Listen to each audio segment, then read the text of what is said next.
Gini, ini ada teman-teman kita petani dari Lampung. Beliau udah katanya minta ketemu sama Pak Mahfud. Jangankan untuk supaya Mbak untuk hidup tenang, untuk makan anak saya sekarang sudah tertatih Mbak. Bahkan sudah 7 bulan anak saya 4 nggak bisa sekolah Mbak.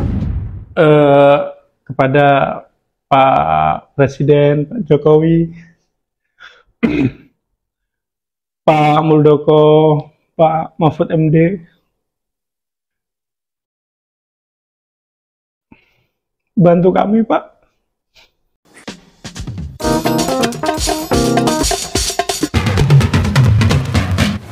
Halo guys, balik lagi di podcastnya Aunty Kamel Petir. Nah, kali ini Aunty lagi di ruangan yang sudah merindu ini. Kelamaan di Dapil nih, kelamaan di Cianjur, kelamaan di Bogor. Akhirnya balik lagi kita podcast. Udah kangen kan? Nah, kali ini Aunty Kamel lagi sama seseorang, sepasang pasutrip, suami istri dari daerah Bengkulu ya Pak ya? Lampung, Masya Allah, Bengkulu sama Lampung beda tipis ya, sama-sama Sumatera. Nah, ada satu hal yang kita akan gali dari sana, karena mereka berdua sudah mempertahankan, sudah bertahan di Jakarta sudah sekitar hampir ya beberapa bulan lah. Nah, kita perkenalan dulu ya. Halo, Assalamualaikum. Waalaikumsalam warahmatullahi. Ini dengan siapa nih Ibu? Ibu Soleha, ini dengan Bapak Andi Karyanto. Andi Karyanto. Iya. Nah, mereka ini saya dengar adalah petani tebu ya Pak, iya, dari Lampung. Iya. Sudah berbulan-bulan di Jakarta memperjuangkan nasib petani tebu ini. Iya. Kira-kira apa sih yang diperjuangkan dan berapa bulan sih tepatnya Pak? Saya ke Jakarta itu awalnya sama kawan-kawan, sama petani tebu itu.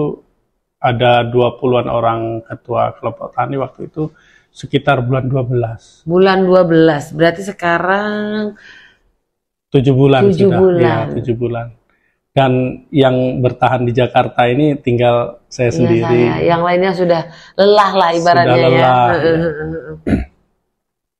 Jadi kami ini mencari keadilan lah Mbak di negeri ini kan, karena kok kami bertani dengan panen tebu dengan kualitas yang baik, tapi kita nggak dapat hasil, yang ada malah hutang. Iya. Hutang tidak dibayar dan hutang pajak juga ya? Atau gimana? Nggak, hutang jadi ada kawan-kawan itu tetangga yang menitipkan arealnya ke kita untuk ditanami tebu, tapi faktanya kita nggak dapat hasil gitu loh. Sedangkan areal tersebut kita ada semacam perjanjian 1 kali panen itu kita mau bayar 8 sampai 9 juta per hektar. Per hektar? Iya. Perusahaan apa nih Pak namanya? Perusahaannya namanya Pemuka Manis Sakti Indah. Pemuka Manis Sakti Indah. Kalau dimasuk Indomaret dan apa dia mereknya? Kalau gulanya mereknya gula PSM. Gula PSM. Iya, gula premium PSM itu. Premium PSM.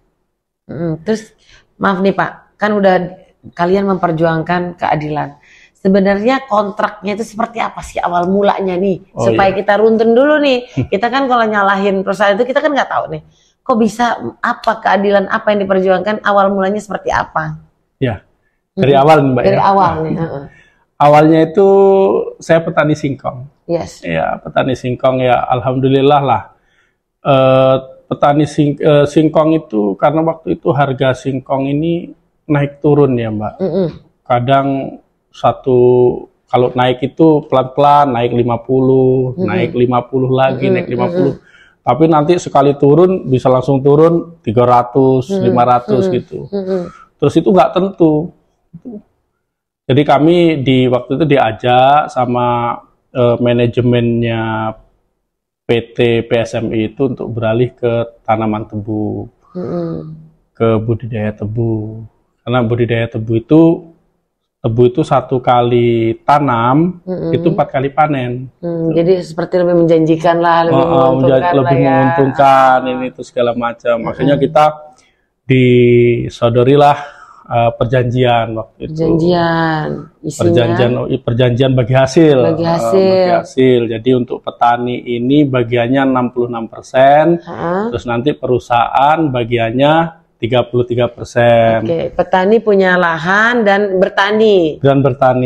Bibit dari perusahaan, pupuk dari perusahaan sebagian, yang akhirnya kalian sendiri akhirnya. Iya, dari kekurangan itu nanti kita nombok dari situ. Oke. Nah, terus dari perjanjian bagi hasil itu kita dapat dua komoditas, hasil. Yang pertama dari gula itu sendiri, yang kedua dari tetes. Karena tebu itu kan katanya menghasilkan 2 jenis ini, gula sama tetes itu. Oh, yang ditetes gitu ya? Tetes itu apa sih? Molase. Iya, molase. Tapi ketika di akhir, jadi kalau tebu itu Mbak, itu sistemnya tidak seperti singkong. Kalau singkong itu begitu dari kebun panen, masuk ke truk, kita kirim ke pabrik, keluar langsung bayar. Kalau tebu ini enggak. Jadi kita kirim, ini bulan 4 mulai buka tebang, nanti bulan 11 itu tutup tebang, nanti selang 1 bulan dari bulan 11 ini baru pembayaran. Oh, istilahnya diproses mereka dulu lah ya? Iya, jadi gula dulu. Oke. Nah, begitu di bulan 12 itu kita dibagi rapot lah. Rapot. Jadi saya dari bulan 4 sampai bulan 11 itu sudah mengirimkan 5.000, kurang lebih 5.400 ton tebu. Itu berapa hektar? Dari 58 hektar. 58 hektar. Ya, yang terpanen. Ya. Kurang lebih sekitar 91 ton lah per hektar tuh, Mbak. 91 ton. Di atas rata-rata. Ya. Tapi kita dapat harganya rendah banget, Mbak. Saya dapat harga itu cuma 470. Waktu di perjanjian nggak diungkapkan harganya ya? Kalau di perjanjian itu bagi hasil perjanjiannya, bagi hasil. Jadi seharusnya saya itu mendapatkan gula di situ. Oh. Iya, nanti gula ini baru saya jual dengan sistem lelang. Gitu. Kan harga dari pemerintah sudah ditetapkan, harga terendahnya. Terendahnya waktu itu berapa? 11.500. 11.500 harusnya dibeli dari petani.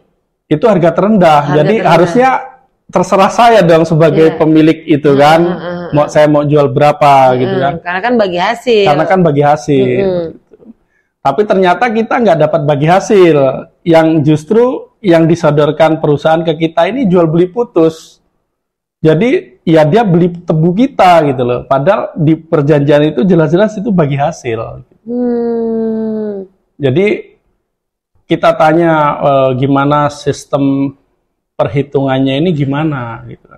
Jadi awal kita mau melakukan kemitraan kerjasama dengan perusahaan itu kita sebetulnya sudah dilakukan sosialisasi cara penanaman tebu karena saya kan awal ini Mbak.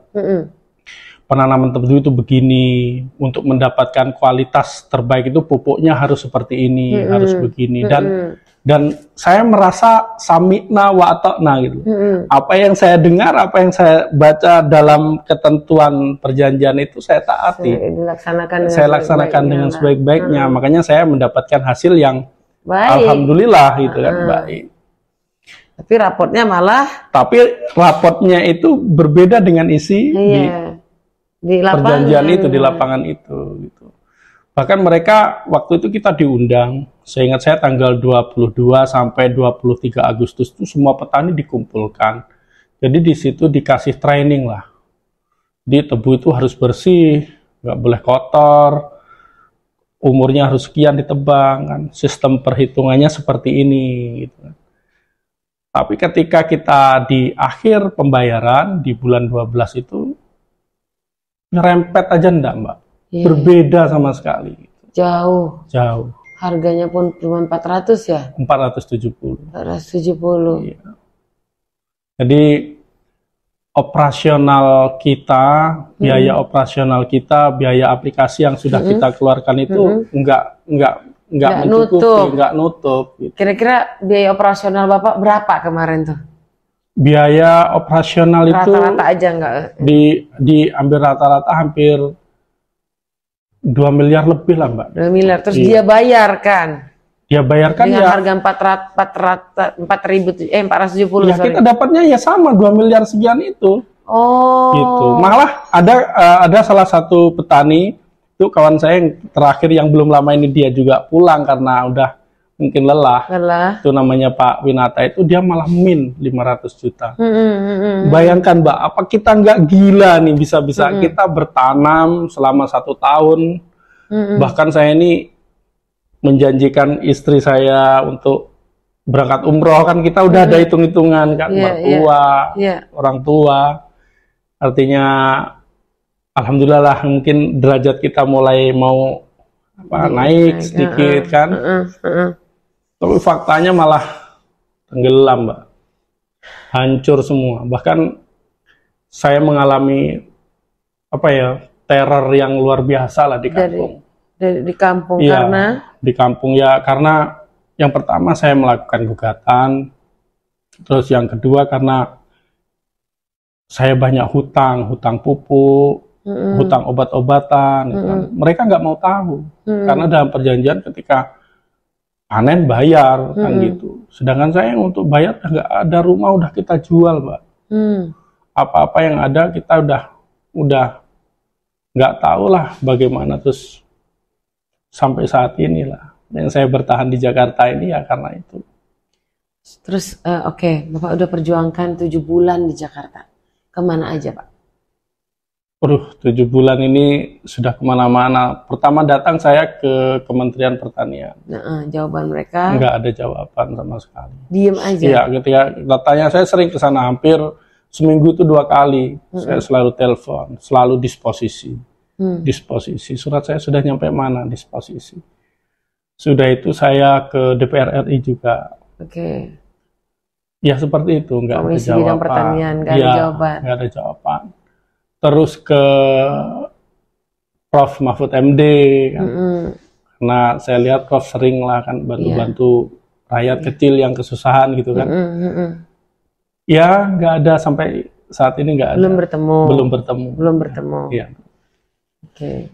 Terus akhirnya dengan apa tadi, pengacara lo ya? Iya, saya akhirnya memutuskan untuk melakukan gugatan. Terus saya konsultasi hukum dengan lawyer saya, melakukan gugatan, dan alhamdulillah sekarang sudah berjalan itu semua persidangan. Besok tanggal 12 itu pembuktian surat menyurat, setelah itu putusan selah. Yang Bapak kayaknya sedih banget sih. Ya. Apa sih yang Gimana? dirasain? Tadinya kita ini sih Mbak ya, hidupnya itu enjoy. Insya Allah nggak ada utang lah Mbak. Tapi sekarang setelah beralih ke tanam tebu, jangankan untuk untuk hidup tenang, untuk makan anak saya sekarang sudah tertatih Mbak. Bahkan sudah 7 bulan anak saya 4 nggak bisa sekolah Mbak. Kami nggak berani pulang karena kami banyak utang di sana.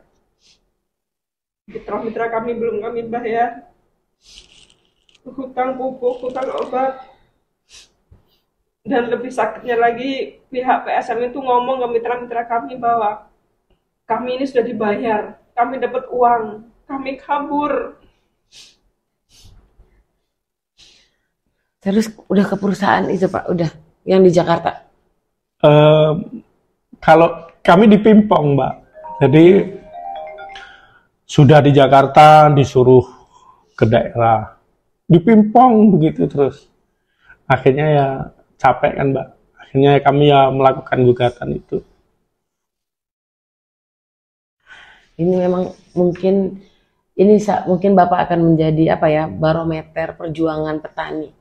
Saya memang sering melihat banyak banget ini mafia-mafia pertanian seperti ini yang memanfaatkan tenaga, keikhlasan dan ketulusan para petani, terus dimanfaatkan untuk kekayaan satu perusahaan.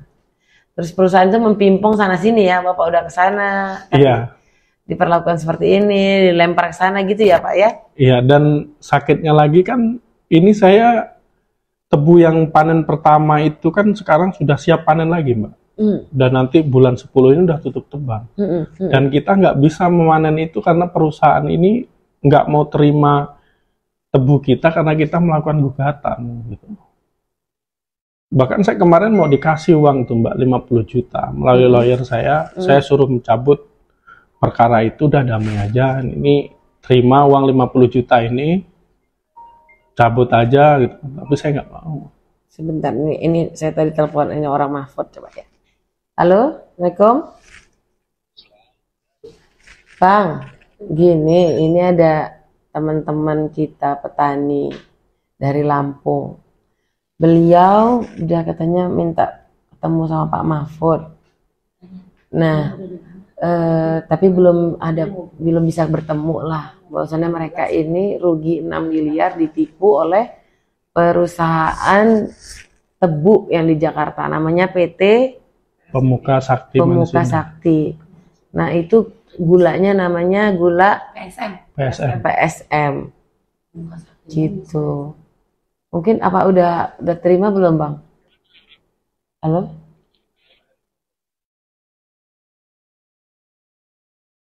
Apa surat pengadilan? Pengaduan. Udah buat surat pengaduan ke Menko Polhukam. Sudah. Menurut mereka udah buat. Apa udah diterima belum, Bang, izin? Lewat Pak Duke. Lewat siapa, Pak? Pak Duke. Lewat Pak Duke, Bang. Ya, tadi kan kebetulan tadi pas kita memang intermezzo saya sempat telepon kan Pak, terus jadi orang dari Pak Mahfud MD tadi barusan telepon, jadi kan gak enak saya angkat. Iya. Mungkin nanti Bapak bisa menyambungkan lagi lah buat surat baru katanya, dan juga tadi tebusan-tebusannya itu boleh di WA-kan kembali. Nah, saya mau lanjut nih Pak, cerita yang lainnya tentang perjuangan Bapak selama 7 bulan di sini, dan tadi Bapak bilang Bapak mendapatkan teror 50 juta tadi itu ya Pak ya? Iya, Maaf kalau saya salah. Harus kalau cabut gugatan gitu lah ya. Iya. Terus yang lainnya apa aja nih Pak? Yang lainnya ya baru-baru ini ya terkait tebu yang sekarang sudah siap panen itu Mbak. Jadi perusahaan itu mau dia melakukan penebangan, tapi syaratnya itu semua areal saya itu dialihkan ke orang lain. Jadi kan saya punya pekerja di kampung sana yang memang saat ini menunggu itulah. Alasannya kenapa begitu? Ya alasannya mereka sudah nggak mau lagi sama saya gitu, karena saya melakukan gugatan ini. Oke lah, itu boleh, saya mau nebang, tapi syaratnya itu tanah dialihkan dulu ke kepemilikannya kepada si Rinto ini. Loh, kalau dan saya dikasih surat itu, disuruh tanda tangan, tapi saya nggak mau bertanda tangan. Jadi gimana kalau misalnya nanti ternyata Rinto saya kasih, setelah saya alihkan ke Rinto lah, maupun secara benar ataupun main-main, terus ternyata kualitas panennya Rinto ini, anak buah saya yang di sana itu nggak baik, otomatis sertifikat saya nanti hilang dong. Dan itu sertifikat rumah itu ada dari 3 sertifikat itu ada 2 sertifikat yang memang bukan sertifikat saya gitu. Oh, jadi Bapak udah untuk modal kerja awal Bapak ini kan ke bank lah ya? Iya, bukan ke bank.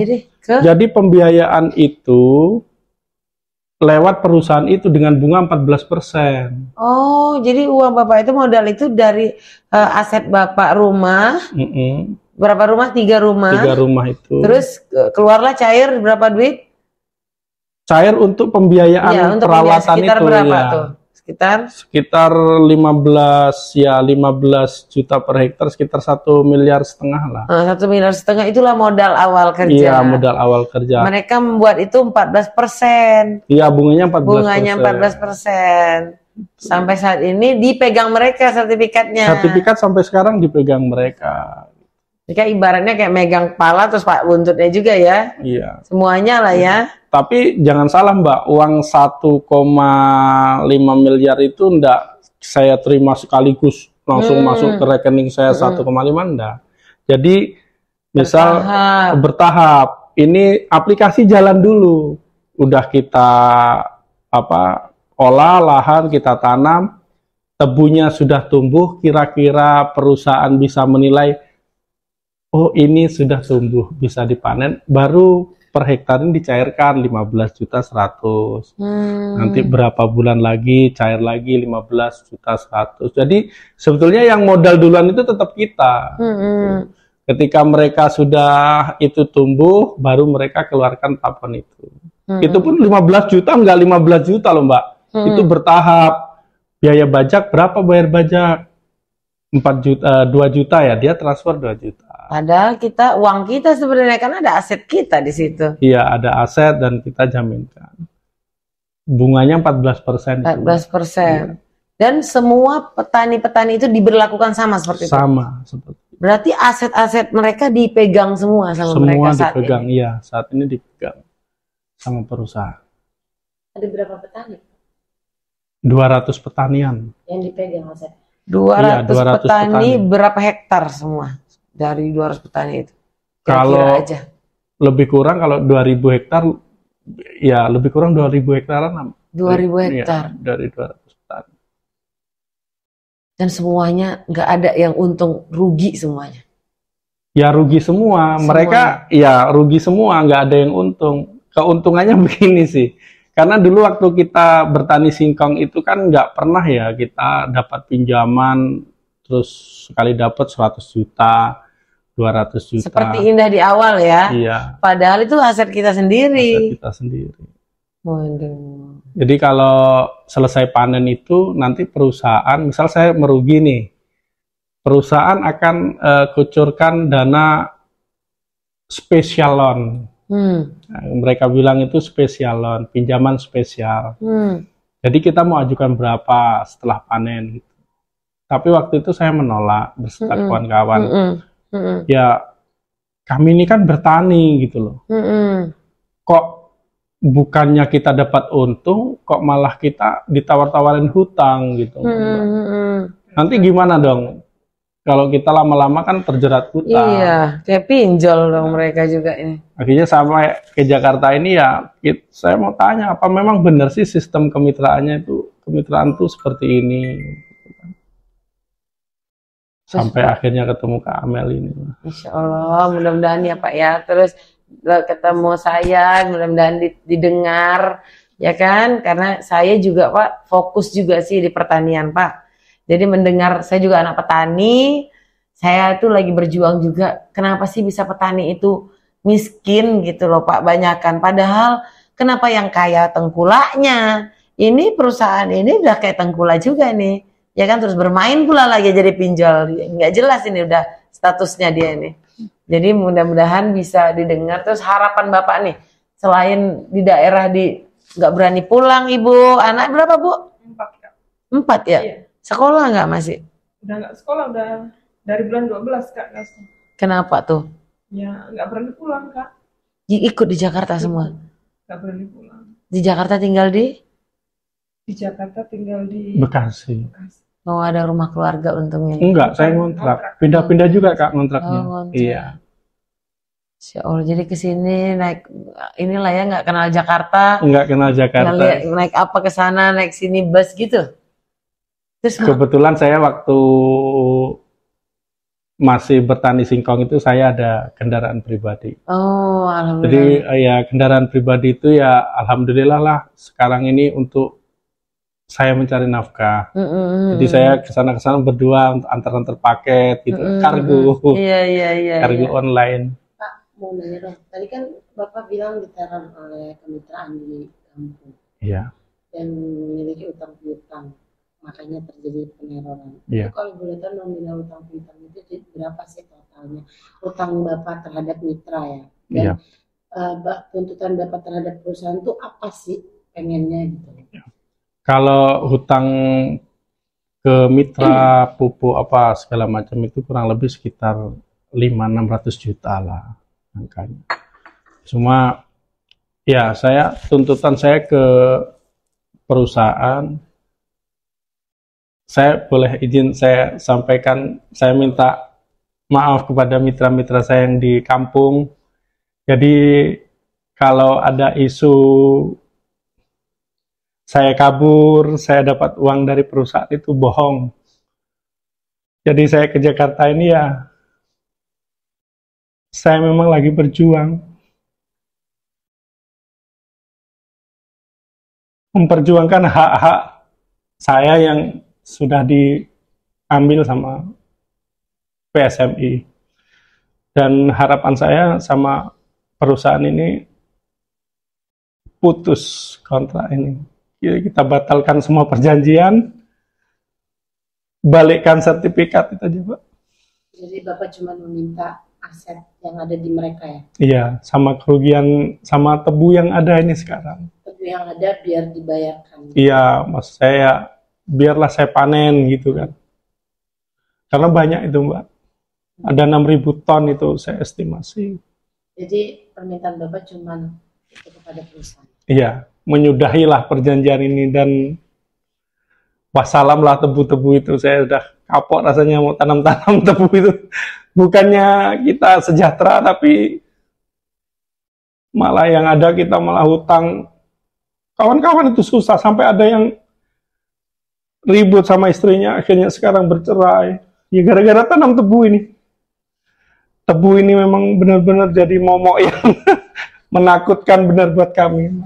Jadi ada rasa trauma ya, Pak? Sangat trauma sekali kami tanam tebu ini. Sebenarnya bukan pohonannya lah ya yang salah. Ini mafia ini, Pak ya. Memang saya dengar tadi dari orang tadi Kementerian dari Pak Mahfud, bahwasannya memang PT Pemuka Sakti Manis Pemuka Indah. Sakti ini memang sering bermasalah. Sering bermasalah. Mungkin Bapak lagi kena sama manusia-manusia yang bermasalah. Mungkin dengan kayak gini kita bisa memberikan titik terang dan memperjuangkan nasib-nasib petani. Apa yang Bapak minta, perjuangkan. Mudah-mudahan bisa diselesaikan, Pak. Nggak hanya ini jadi barometer juga kan, supaya teman-teman Bapak juga nanti dengan keberhasilan ini mereka juga ngikut. Saya melalui kita juga dengar teman-teman bahwasannya Bapak di sini itu bukan melarikan diri lah ya ibaratnya ya Pak ya, dari utang-utang yang sekitar 500 juta ya Pak ya, lagi memperjuangkan ke perusahaan tersebut. Nah mungkin ada lagi nggak Ibu yang kepengennya apa nih? Ya kayaknya segera selesai masalah ini Kak. Biarkan anak-anak saya mendapatkan haknya untuk sekolah, haknya untuk hidup bebas, hanya untuk bisa makan, tidur nyenyak, tanpa ada ketakutan, tanpa ada suara-suara yang bikin mereka itu seperti takut, seperti Pak Jokowi, teman-teman, Pak Muldoko semua, insya Allah mudah-mudahan nanti mereka dengar. Katanya kan kita memang mau mengembangkan pertanian. Setelah COVID berlalu, pertanianlah yang digalakkan. Ya mudah-mudahan ini menjadi pembelajaran kita bahwasanya petani-petani kita ya begini nasibnya. Gitu.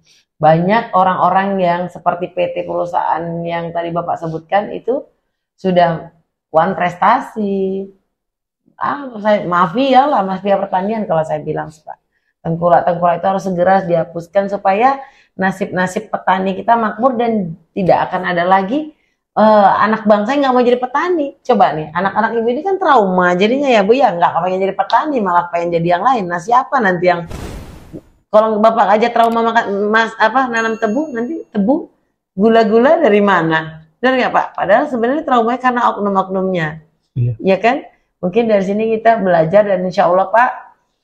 Saya juga karena memang ada di Himpunan Kerukunan Tani, bukan hanya melalui podcast ini, insya Allah nanti kita bareng-bareng lah Pak, coba dari podcast ini juga teman-teman netizen semua ya kan, komentar ini karena mungkin mereka akan menikmati tebu yang ada di pasar kan. Inilah dia petani kita, mereka terzolimi oleh kebijakan-kebijakan yang dipegang kepalanya, dipegang ekornya, mau kemana-mana nggak bisa, ya kan?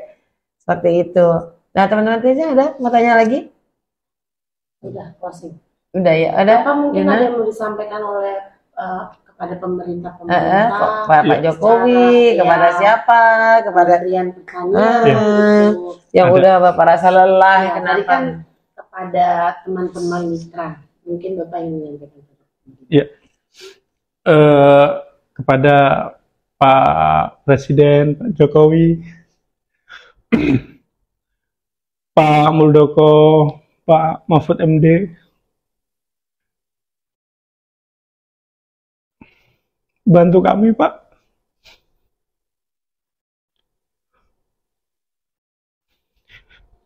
Tujuh bulan ini kami sudah lelah mencari keadilan. Bantu kami Pak.